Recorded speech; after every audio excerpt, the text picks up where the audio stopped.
Hello again. Today's footage is actually of the DJ setup of our system.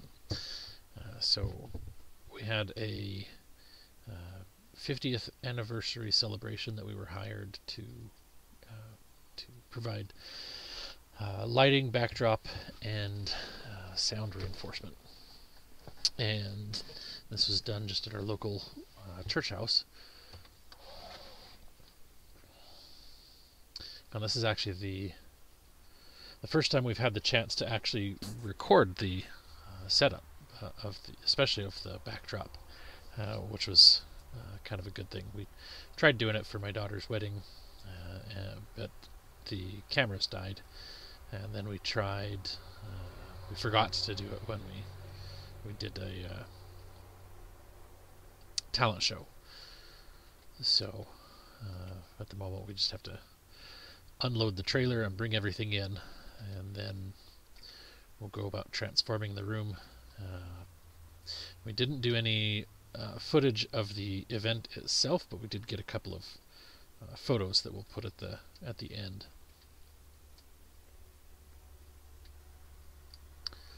And the backdrops actually turned out to be a pretty cool thing. This rolling cart is something that I built a while ago. It doubles as a DJ table. I actually have a skirt that can go around it and some LED lights, but I've only ever used it that way once. So it might end up being repurposed in the not too distant future. One of the things that they wanted was some spotlights that we could follow with, move around the room, and we do have the 4 moving heads right now that we can use with that, but we've never actually set them up that way, so that was a little bit of a time constraint with the setup process. That was a little bit frustrating to try and, like, I'd done the programming but hadn't really figured things out with the live room setup, and we tried to get here early to set things up, but we actually were waiting for quite a while before we were able to get into the building, so we ran out of a pretty good chunk of time, and that kind of dug into some of the finer light setup. But I mean, it worked out, and we didn't have any real issues with the actual event, so we kind of felt like dividing and conquering would be the smart way to go. So I'm going to work on the sound reinforcement side of things and lighting side of things, and then Emily's going to jump into setting up the backdrop, and then as we if I need a hand with something or she needs a hand with something, we'll jump in and do whatever we need. But for the most part, it went fairly smoothly, all things considered. We've come to the conclusion that if we're going to do uplighting, one of the things that we definitely have to change is I'm in the process of selling a lot of the non-wireless lights. We'll work on over time replacing those with battery-powered wireless lights, because it's phenomenal the amount of difference it makes. We have 12 currently. We have 12 Freedom Power lights that are battery-powered and wireless. 6 of them are an older version of the light, which is actually the version that I prefer. They have a DMX in and out, and they also have a power in and out, so I can plug them into the wall if I need to, and then I can also run up on a power line to the next light if I were ever had to do that. But the newer version, it's like, I don't know, a quarter of the size, and it's just as bright, which is pretty awesome. It lasts just as long. However, they took out that functionality, so it doesn't have as much functionality for me. But that's okay. It is what it is. You kind of sometimes are at the whim of manufacturers. But we discovered that setting up 12 of those and 8 of the Freedom Sticks that we have took about 15 minutes to actually turn them on, put them in place. And it's literally that simple. The wired lights are much more challenging because you have to run cables for both power and DMX, and you have to connect those to each other, and you have to add extensions in there depending on where they are, and then you have to plug them into an outlet, and you have to have access to an outlet. So we tried setting those up for this event tonight, and we ended up not using them for the most part because they just we didn't. The other challenge is that I need to figure out a better way of doing that. I like having individual control over each light, but that presents 2 potential challenges. One is the DMX addressing. It requires a lot of addresses because each light has to have its own channels, and then additionally, if you put them in the wrong spot, then that messes with the way the program looks overall. So I'll be thinking about that, in the future, on trying to figure out how we can change things to make that better. But the setup that we were given was that they wanted gold for the coloring, and originally we didn't have any gold fabric, and the company that we have been buying the drapes from doesn't have a specific gold color. The closest that they had was what they called mustard yellow, which the client had mixed feelings about how they wanted to handle that, or whether that was a good thing or not. It turns out it actually ended up being almost exactly what they wanted. It matched their own decorations quite well. But we did find a different manufacturer that we were able to get a couple panels. One was just a solid gold color, and the other one was a gold with sequins.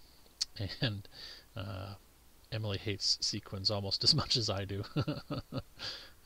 But that's okay. I mean, it is what it is. So there will be a total of 4 gold panels, 2 with sequins, and then 4 of the mustard yellow, which is more of like a, I don't know, it just seems darker than mustard to me. I don't think it's a very good description, but that's okay. The setup itself actually goes really well.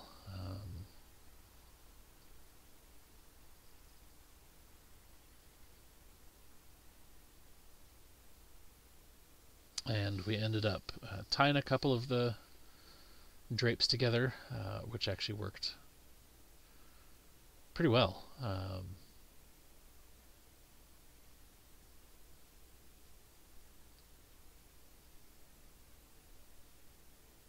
But this is the part that Emily really enjoys, being able to do this. She likes to take on the artistic aspect of it. There's one thing that I kind of want to make some form of attachment mechanism in between each of the drapes. So like the front right side of all of the drapes would have like little pieces of Velcro or something, and then the back left side of each drape would have the opposite. One would have hook, one would have loop. However we do that, or snaps or something, so that we can kind of close that and make sure there's no gaps in between. But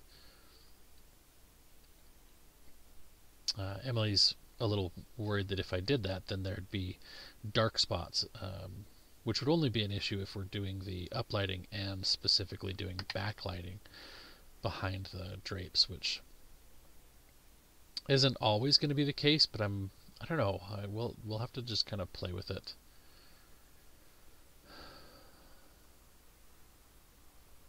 One of the things that I thought was kind of interesting was that we currently have 16 of the white panels, and Emily decided that she thinks we need to order another set of 8.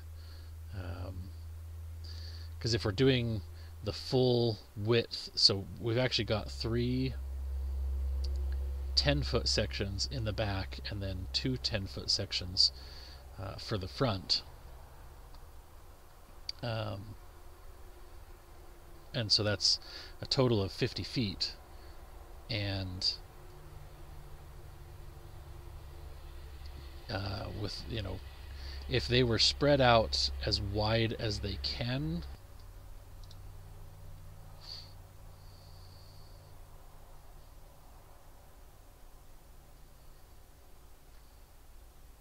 I guess I should apologize. The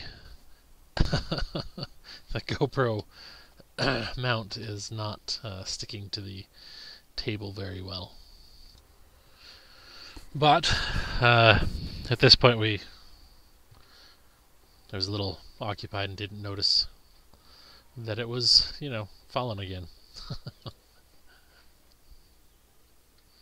So this is the part that starts to take 2 people, because you do the one downside to this particular backdrop setup is that you have to raise the tripods,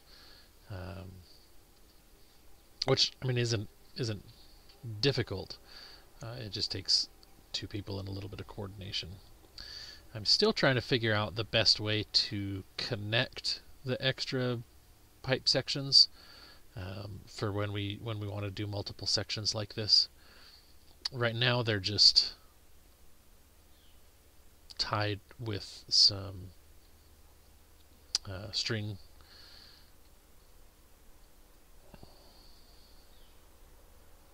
And maybe that's going to be the best option going forward, but we just have to, drill a couple of holes through the ends of the front pipe sections so the string is permanently attached to them and it won't come loose.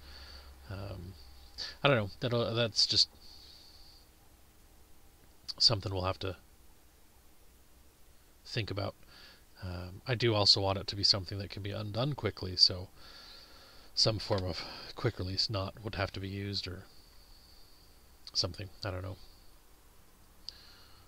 But once we get done with this, we're trying to decide how to best create some form of loop, or just to see in general, what's going to look the most attractive. Emily's the one that's really in charge of this section.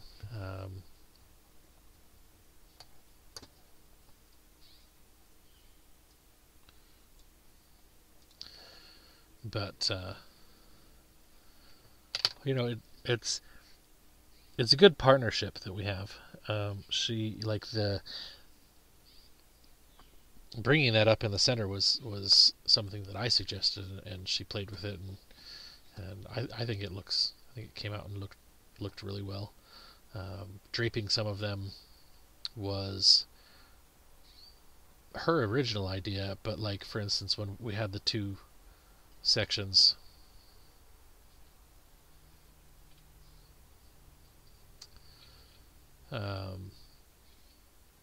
of white that are draped towards the ends of the orange, that was something that we were trying to decide what to do with the extra drape of white, and I thought, well, hey, why don't we just throw it over the front?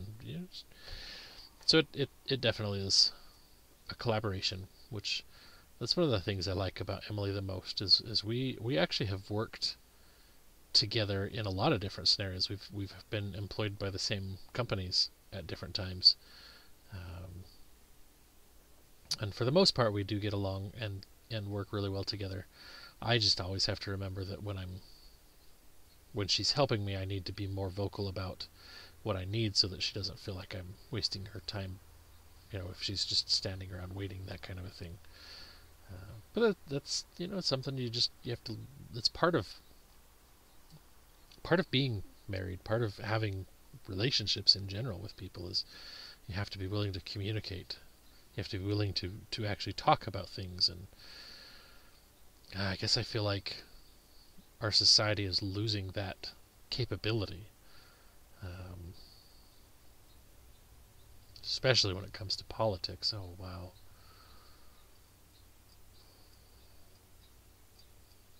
But anyway, you're not here to talk about politics or to hear me talk about politics, so we won't go there.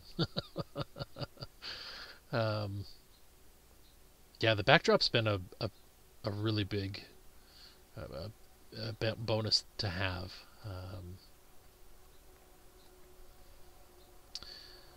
I actually have wanted a backdrop for almost as long as I've been DJing, so for 26 years, I guess. And I actually have some plans. Like I have them drawn up and everything for like a sectional backdrop. Someday I'll actually build it. It's kind of an arch type of a thing, and that could even go in front of this as another add-on. But so here's the backdrop finished. We've got all the house lights turned off. We've got the 4 moving head spotlights turned on and zoomed out somewhat. And then we've got the house lights on here. Same pretty much exact setup for lighting. And this is the layout that we ended up having for the event. You can see we've got the Freedom sticks behind the backdrop to provide some color and light. They're a little bit more prominent when it's darker, but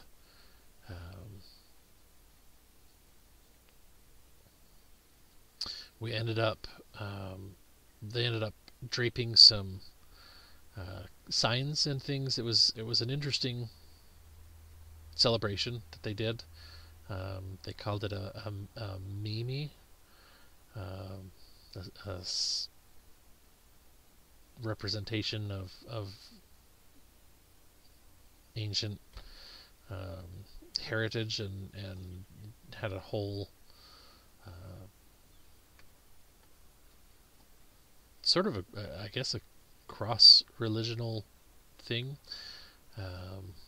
But you can see there's a picture of part of the ceremony where they've got their title cards and things, and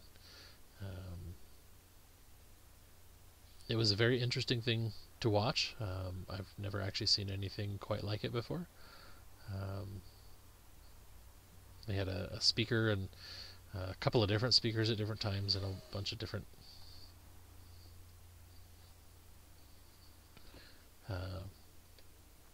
different things going on at different times. And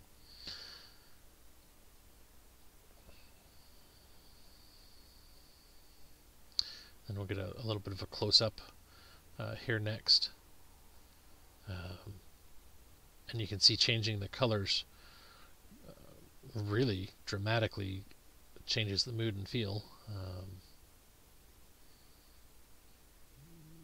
And I really liked the ability to have those spotlights up in the air and be able to control where they're moving. That worked out really well, so that's something we'll work on. But that'll be the end of the footage for today. It was a good. We're happy we were able to help them celebrate, and for everybody else out there, we hope you're able to stay safe and healthy. We hope God blesses. You're able to allow God to bless you and yours, and thank you for your time watching.